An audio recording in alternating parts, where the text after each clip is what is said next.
Warahmatullahi wabarakatuh. Alhamdulillah, nahmaduhu wa nasta'inuhu wa nastaghfiruh wa na'udzu billahi min shururi anfusina wa min sayyiati a'malina.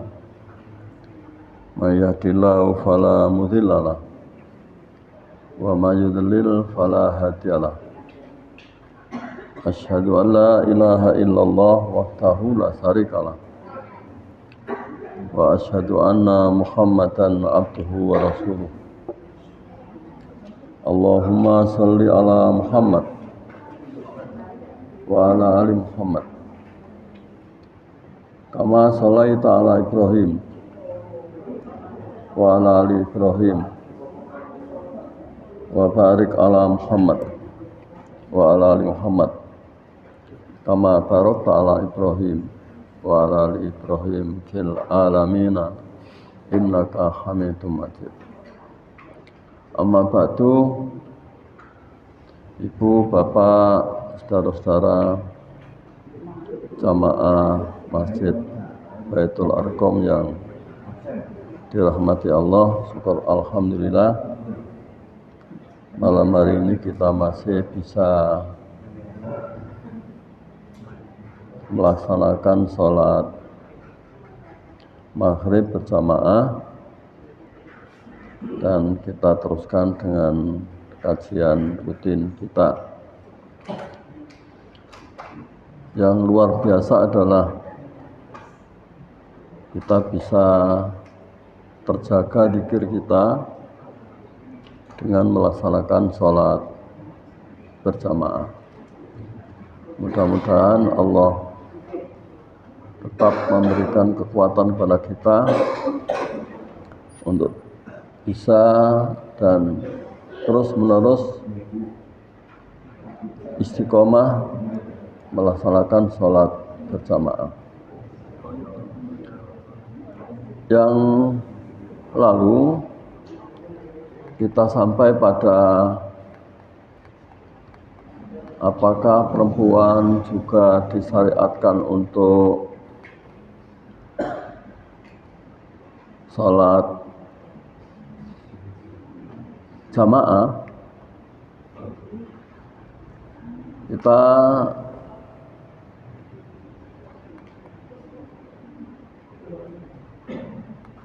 tahu bahwa ada dua pendapat. Pendapat pertama menyatakan bahwa perempuan itu sholatnya adalah di rumahnya, karena masjid yang terbaik bagi perempuan itu adalah di rumahnya.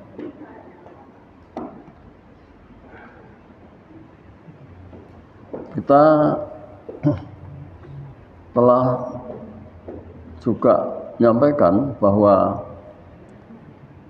dua pendapat itu, yang pertama menyatakan bahwa perempuan itu sholat di rumah itu karena sholat di rumah itu adalah yang terbaik. Karena Rasulullah menyatakan khairu masajidin nisa'i qa'ru buyutihinna, bahwa sebaik-baik masjid bagi perempuan itu adalah di bilik rumahnya. Hadis inilah yang kemudian digunakan sebagai alasan bahwa perempuan itu sebaiknya sholat di rumah. Tetapi kalau kita telusuri dalil yang menyatakan bahwa sebaik-baik masjid bagi perempuan itu adalah di bilik rumahnya paling dalam, dan itu bisa kita baca dalam Musnad Ahmad. Yang hadis ini seringkali digunakan oleh kita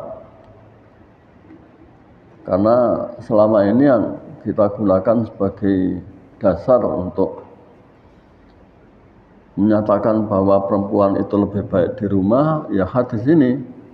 Karena hadis menyatakan bahwa an Ummi Salamah, dari Ummu Salamah, an Rasulillah sallallahu alaihi wasallam annahu qala, dari Ummu Salamah, dari Rasulullah sallallahu alaihi wasallam, sungguh ia berkata, atau Rasulullah SAW bersabda, khairu masajidin nisa'i qa'ru buyutihinna, sebaik-baik masjid bagi perempuan itu adalah di bilik rumahnya. Tetapi kalau ditelusuri sanadnya, dalam hadis ini minimal ada 3 nama yang oleh ahli hadis didhaifkan, yaitu nama Risdin, yang dimaksud adalah Risdin bin Sa'ad, panggilannya Abu Al-Hajjaj Al-Misri.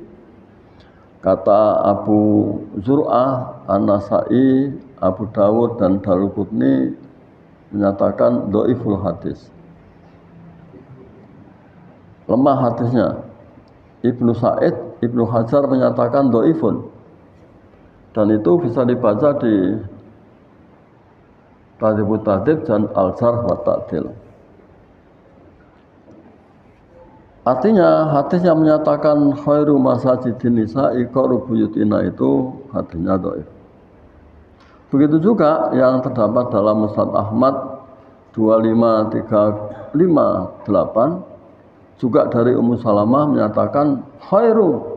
Kalau yang di depan tadi khairu masajidin nisa'i, kalau ini dinyatakan khairu sholatin nisa'i fi qa'ri buyutihinna, sebaik-baik sholat bagi perempuan itu adalah di bilik rumahnya yang paling dalam. Sholat saja perempuan diperintah oleh Rasulullah melalui hadis ini di bilik rumahnya yang paling dalam, tapi ternyata sholatnya di dalam, belonjonya ke mall. Belonjonya ke mall. Tapi kalau sholatnya di bilik yang paling dalam,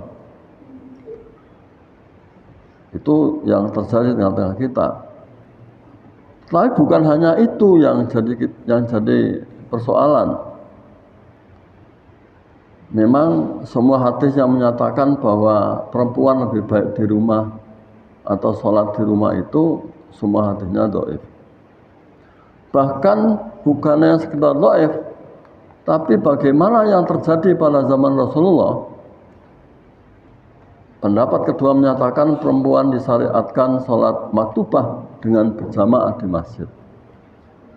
Jadi yang pertama menyatakan karena dasar tadi khairu masajidin nisa'i itu kemudian berpendapat perempuan lebih baik sholat di rumah. Tapi pendapat kedua menyatakan perempuan juga diperintah untuk melaksanakan sholat maktubah berjamaah di masjid. Apa alasan yang bisa kita jadikan penguat bahwa perempuan juga berjamaah di masjid? Pertama, Allah Subhanahu wa taala menyatakan dalam surat Al-Baqarah surat 2 ayat 43, A'udzu billahi minasyaitonir rajim. Wa aqimus sholata wa atuz zakata warka'u ma'ar raki'in. Warka'u ma'ar raki'in. Dirikanlah sholat dan tunaikan zakat, rukuklah bersama orang rukuk. Maksudnya rukuklah bersama orang rukuk itu adalah sholat jamaah. Dan khitabnya ayat ini memang sepertinya hanya untuk laki-laki. Tapi khitab untuk laki-laki itu atau yang dituju laki-laki itu juga termasuk perempuan, kecuali ada taksis, ada perintah khusus, ya. Artinya pengecualian, ya. Apalagi kalau kita baca di surat Ali Imran surat 3 ayat 43, yang sesungguhnya perintah berjamaah itu, ibadah dengan berjamaah itu tidak hanya pada zaman Rasulullah bagi perempuan, tapi dalam Al-Quran ini dinyatakan ya Maryamuk nuti li rabbiki wasjudi warka'i ma'ar raki'in. Hai Maryam, tunduklah kepada Tuhanmu dan sujudlah, rukuklah bersama orang-orang rukuk. Artinya zaman Maryam itu perempuan juga sudah diperintah untuk sholat berjamaah, warka'i ma'ar raki'in. Terus bagaimana yang terjadi pada zaman Rasulullah? Ya, kita bisa membuktikan bahwa zaman Rasulullah juga para perempuan, baik itu istri Nabi dan sahabat putri Nabi, itu juga sholat berjamaah bersama Rasulullah. Kalau sekarang ada yang menyatakan bahwa perempuan itu lebih baik di rumah, terus gimana istri-istri Nabi yang sholat berjamaah di masjid? Nisaul mukminat itu maksudnya adalah perempuan-perempuan mukmin, istri-istri Nabi dan sahabat sholat subuh berjamaah di masjid bersama Nabi. Ya. Loh, apa buktinya? Kita bisa baca dalam Sahih Bukhari, nyatakan juga dari Ummu Salamah, an Ummi Salamah radhiyallahu anha qalat, karena Rasulullah sallallahu alaihi wasallam idza sallama, adalah Rasulullah SAW apabila telah salam, maksudnya salam untuk mengakhiri sholat, qaman nisa'u hina yaqdi taslimahu, perempuan-perempuan itu berdiri ketika Rasulullah selesai membaca salamnya, wa yamkusu wa fi maqamihi yasiron, dan Rasulullah tinggal sejenak, ya, di tempatnya, qabla ayyakuma, sebelum berdiri. Maksudnya Rasulullah menunggu perempuan-perempuan untuk kesempatan meninggalkan masjid. Qala naro wallahu a'lam, kami tahu, ya, wallahu, dan Allah itu lebih tahu, anna dzalika, sesungguhnya yang demikian itu, maksudnya Rasulullah tinggal sejenak memberi kesempatan pada perempuan untuk pulang lebih dulu, dan kemudian dinyatakan dalam hadis ini likai yansarifan nisa'u qabla ayyudrikahunna ahadun minar rijal, supaya perempuan-perempuan meninggalkan sebelum laki-laki menemui mereka. Artinya bahwa perempuan-perempuan, dan disebut sebagai yansorifun nisa, berarti tidak satu, ya, perempuan-perempuan melaksanakan sholat subuh bersama. Buktinya hadis ini dinyatakan bahwa istri-istri Nabi, istri-istri sahabat itu melaksanakan sholat jamaah di waktu subuh, yang kemudian Rasulullah SAW, para perempuan itu meninggalkan tempat sebelum laki-laki meninggalkannya. Hadis ini sahih. Artinya sanad yang ada di sini tidak ada yang ngoreksi para ahli hadis. Itu yang pertama. Yang kedua ini langsung dari Aisyah, dan Aisyah menyatakan begini. Kalau tadi dari Ummu Salamah, ini dari Aisyah. Aisyah menyatakan dari Aisyah, an-nisa al-mu'minati, sesungguhnya perempuan-perempuan mukminat perempuan-perempuan yang beriman, kuna yusallina as-subha, mereka sholat subuh ma'an Nabi sallallahu alaihi wasallam, bersama Nabi sallallahu alaihi wasallam. Summa yarji'na mutalafiatin bimurutihinna, kemudian mereka pada nutup mukanya, ya, ya. La ya'rifuna ahadun, supaya tidak ada seorang pun yang tahu siapa dia yang lewat. Maksudnya hadis ini kemudian digunakan bahwa untuk supaya perempuan-perempuan itu tidak dikenali oleh laki-laki ketika pulang dari sholat, maka perempuan-perempuan itu menggunakan niqab sebagai penutup muka, ya, yang mungkin berpapasan pun mereka tidak mengenali, ya, ketika pulang dari sholat jamaah. Artinya bahwa cerita Isa ini menyatakan bahwa perempuan-perempuan pada zaman Nabi juga sholat jamaah di masjid, ya, sholat jamaah di masjid bersama Nabi Shallallahu Alaihi Wasallam. Hadis ini sekalipun ada yang hasan, tetapi hadis ini juga sahih karena ada beberapa jalur, ya. Jalur yang pertama ini Abu Bakar Abi Saibah, kemudian Amru, yang kedua Amru bin Aqid, Zuhair bin Harb, ya. Yang Amru bin Aqid itu hadisnya hasan, Zuhair bin Harb juga hadisnya hasan, tapi sejalur dengan Abu Bakar bin Abi Saibah itu hadisnya sahih, ya, hadisnya sahih. Jadi ini membuktikan bahwa zaman Nabi, perempuan-perempuan atau istri-istri Nabi dan istri-istri para sahabat itu sholat berjamaah bersama Rasulullah di masjid.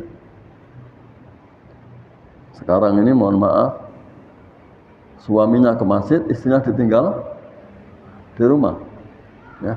Karena memang paham kita selama ini itu perempuan lebih baik sholat di rumah. Ya silakan saja berbeda. Tugas saya kan hanya menyampaikan. Persoalan mengikuti tidak itu bukan urusan saya.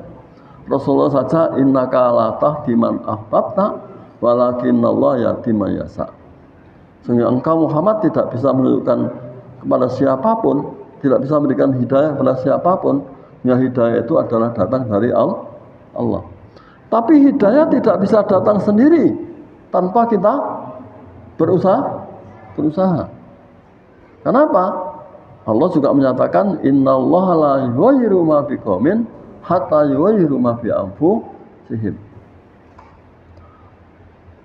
Allah tidak akan merubah nasib seseorang, apakah termasuk nasib sebagai orang beriman atau nasib sebagai orang kafir.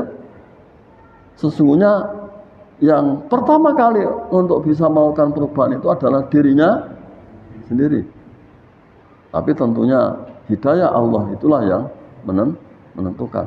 Tapi Allah sendiri menyatakan bahwa orang tidak akan mendapatkan hidayah, tidak akan bisa merubah dirinya yang asalnya nggak baik menjadi baik, ya. Tapi juga ada orang yang baik kemudian berubah menjadi tidak baik. Kenapa? Karena orang lain, ya, karena orang lain, dan bisa juga karena bacaan. Ya, karena bacaan. Kita kadang-kadang menyatakan bahwa yarfa'illahu alladhina amanu minkum waladhina utul ilma darajat, menyatakan bahwa kalau ingin diangkat derajatnya itu iman harus diperkuat, selain iman harus dikuatkan dengan ilmu. Orang beriman tanpa ilmu nggak ada artinya. Karena dia tidak akan bisa mengamalkan iman itu dengan sebenarnya. Ilmu yang menentukan. Oleh itu maka kita tidak bisa melakukan perubahan yang sekalipun, mohon maaf, setiap hari bahkan minimal 5 kali kita mohon kepada Allah untuk dijauhkan dari salah.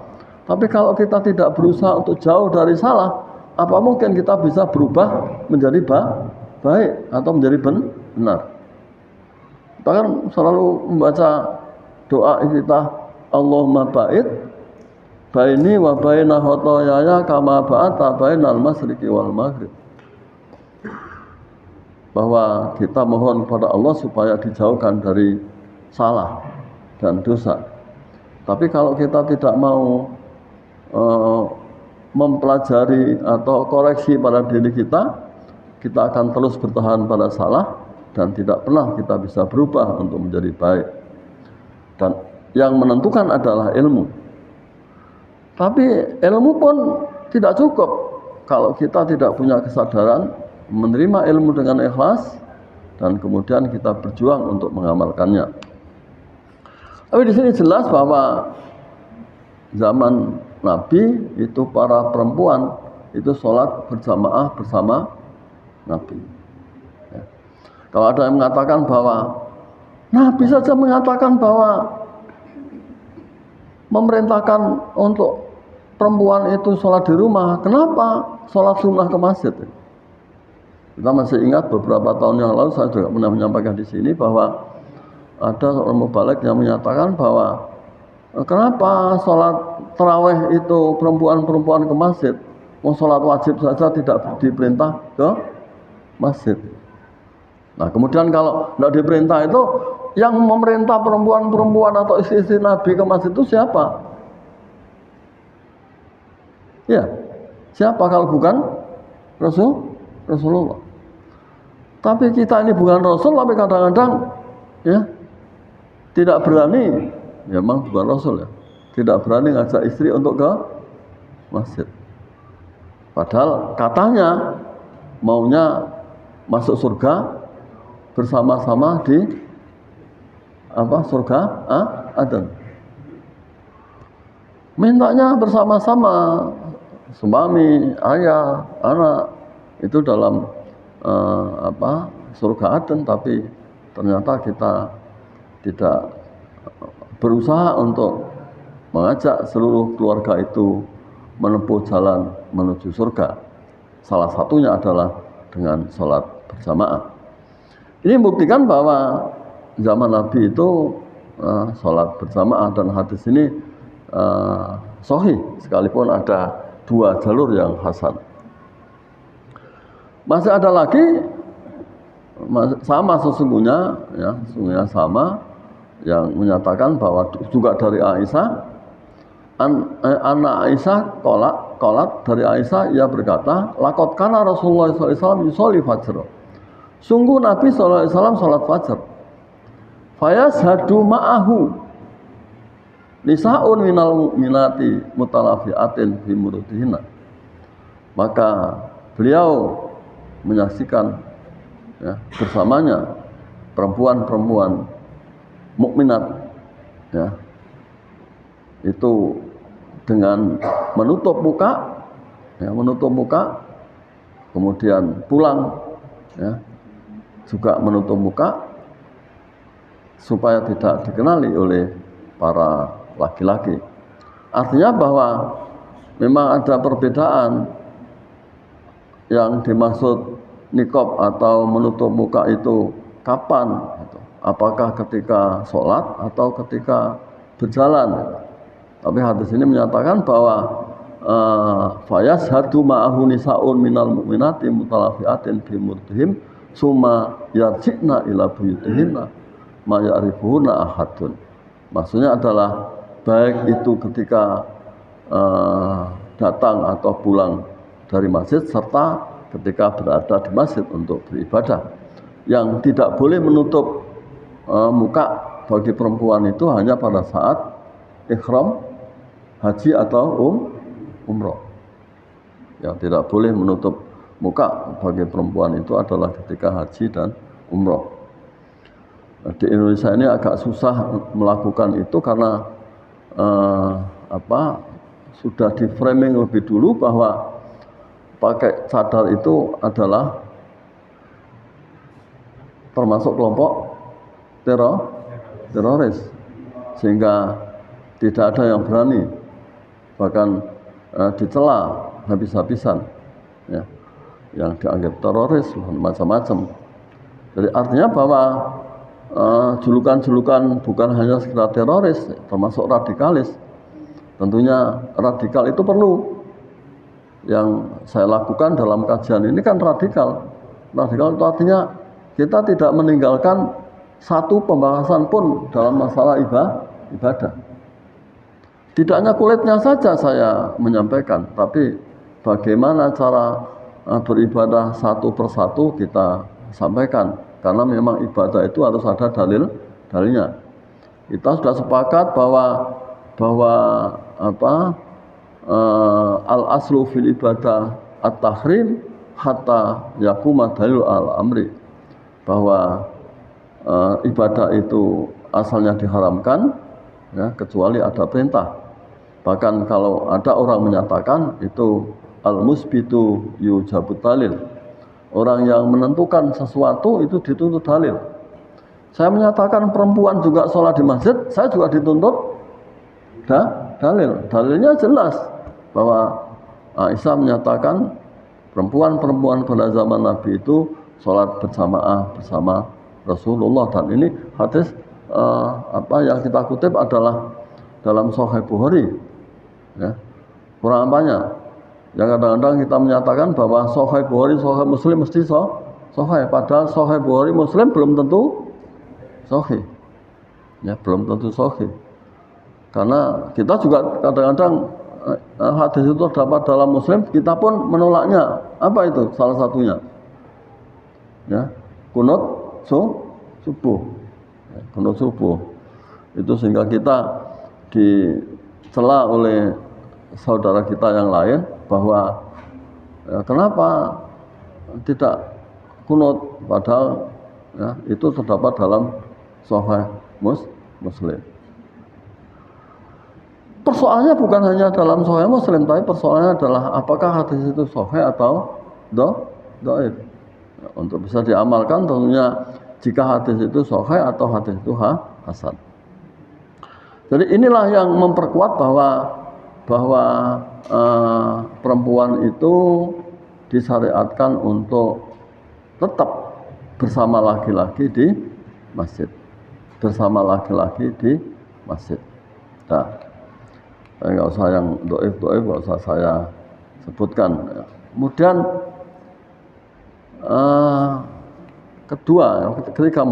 ketika mestinya berkaitan dengan izinkan istri dan tidak melarangnya sholat jamaah di masjid.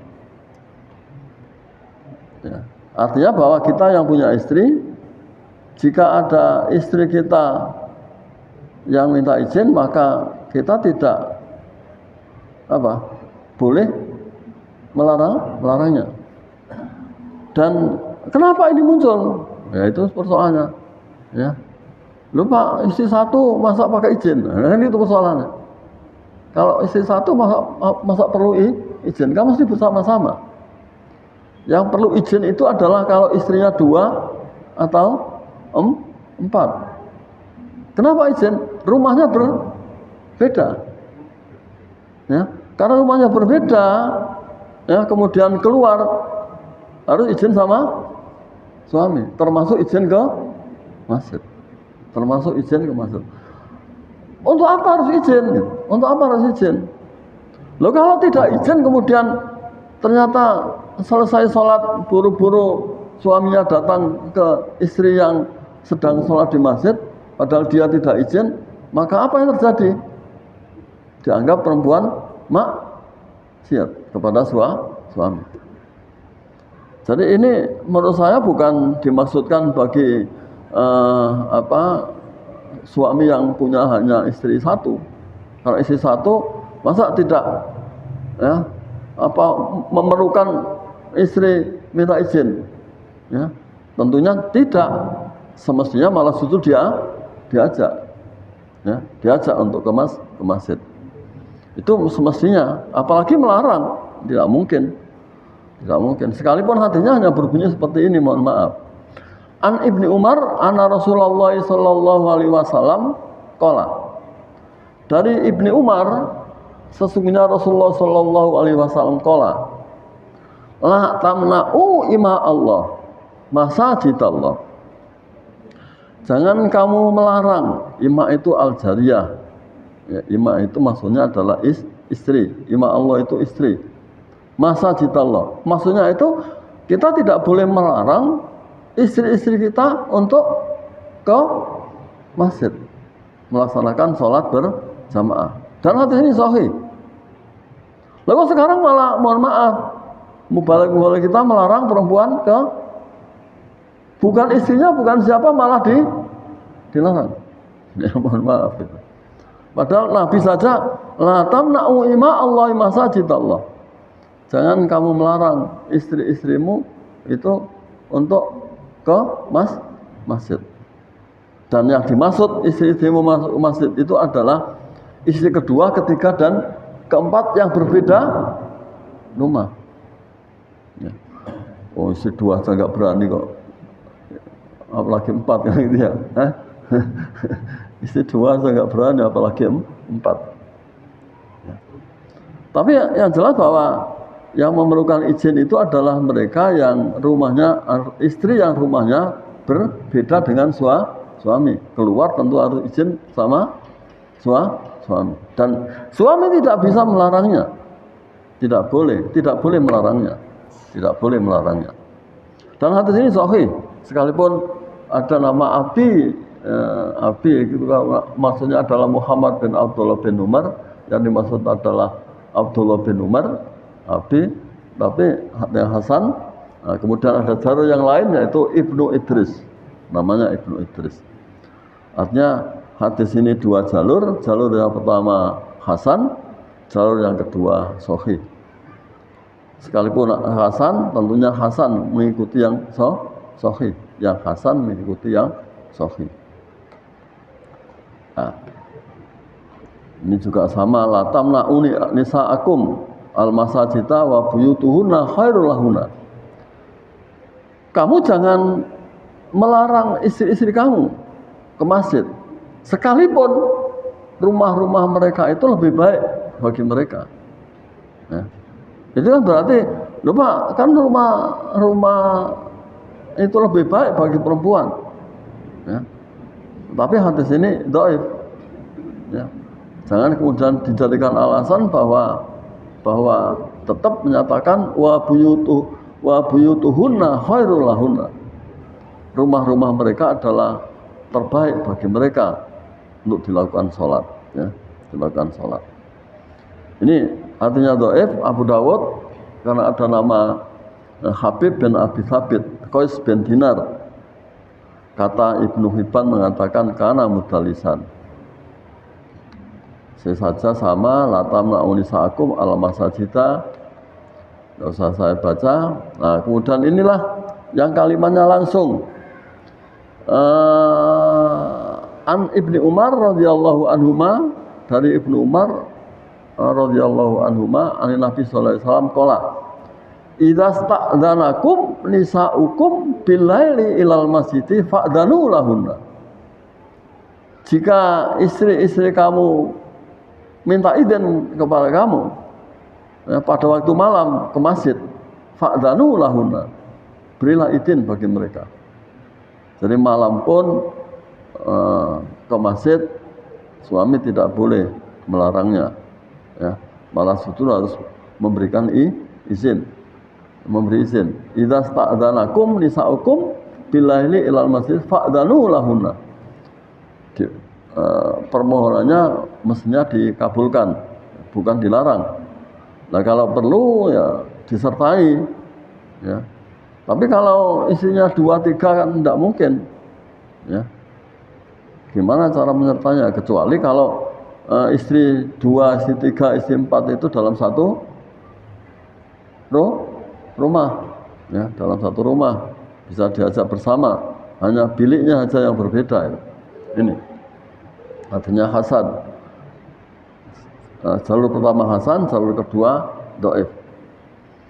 Dan yang dhaif nggak usah saya baca sehingga tidak memperlama pembahasan kita. Ketika jamaah perempuan zaman Nabi keluar dari masjid sebelum jamaah laki-laki, ini hanya penjelasan saja, ya, penjelasan saja bahwa perempuan itu keluar lebih dulu daripada laki-laki. Tapi tentunya kalau masjid seperti sekarang, ya juga tidak mungkin, ya, seperti Masjid Nabawi yang begitu besar, ya, itu tidak mungkin melakukan seperti itu. Kenapa? Perempuan pulang dulu, laki-laki belakangan nanti, ya, susah juga itu. Mesti biasanya, ya, laki-laki mencari istrinya, ya, supaya tidak hilang, ya, tidak hilang. Tapi kalau di Masjid Baitul Aqam saja, ya, rumahnya dekat, pulang lebih dulu juga nggak ada masalah. Tapi ya kemudian jangan dijadikan fitnah itu, ya, fitnah. Dah, yang lain kalau saya baca kesimpulan, ya, kesimpulan perempuan disyariatkan sholat maktubah dengan berjamaah di masjid. Syariat. Saya tidak menyatakan wajib atau sunnah atau mubah. Saya tidak karena itu wajib, sunnah, mubah itu fikih. Tapi saya menggunakan perempuan disyariatkan. Jadi syariat itu artinya, ya, Allah dan Rasulullah menentukan laki-laki maupun perempuan untuk sholat wajib itu di masjid. Karena Rasulullah sudah mengatakan bahwa ya ayyuhan nas shallu fi buyutikum fa inna afdhala sholatil mar'i fi baitihi illal maktubah. Bahwa hai manusia, sholatlah kamu di rumah-rumah kamu, karena sesungguhnya sholat di rumah itu adalah lebih baik, ya, bagi seseorang, kecuali sholat wajib. Kita ini terbalik, mohon maaf terbalik, ya, karena yang ngajarinya terbalik. Selama ini kita diajari dan menyaksikan bahwa kalau sudah sholat di masjid maka semua dilakukan di masjid. Sehingga pertanyaannya seringkali muncul, Pak, kalau saya datang di masjid, ya, melakukan yang mana yang saya lakukan pada waktunya sudah mepet? Yang saya lakukan itu sholat tahiyatul masjid atau sholat qobliyah? Ini karena apa? Karena kita tidak tahu sesungguhnya apa bedanya sholat qobliyah dengan sholat tahiyatul masjid, sehingga tempuk terjadi seperti itu. Karena memang kita tidak bisa membedakan bahwa sesungguhnya saya meneliti bahwa sholat qobliyah maupun ba'diyah itu tempatnya adalah di rumah. Sholat qobliyah maupun ba'diyah itu adalah di rumah. Sholat wajib di masjid. Tahiyatul masjid di masjid. Ya. Yang kita konsisten itu hanya satu saja, yaitu sholat apa? Id. Sholat Id itu kita bersikukuh, hujan pun kita sholat di musola atau lapangan. Itu hanya itu saja yang kita lakukan sesuai sunnah. Karena kita paham bahwa Rasulullah sholat Id itu di musola, bukan di masjid. Itu saja. Tapi yang lain sama sekali sama dengan yang lain. Salah satunya adalah sholat qobliyah maupun ba'diyah. Ya. Dan akhirnya muncul yang seringkali disampaikan oleh mubalik kita bahwa la taj'alu buyutakum kubura, jangan kamu jadikan rumahmu sebagai kuburan. Itu kemudian dimaknai bahwa ya kolo-kolo rumah digunakan sholat, bahkan sholat wajib di rumah. Karena itu dianggap lepas, ya. Karena yang dimaksud itu bahwa ada sholat-sholat yang mestinya dilakukan di masjid, ada sholat-sholat yang mestinya dilakukan di rumah, ada sholat yang semestinya dilakukan Musola.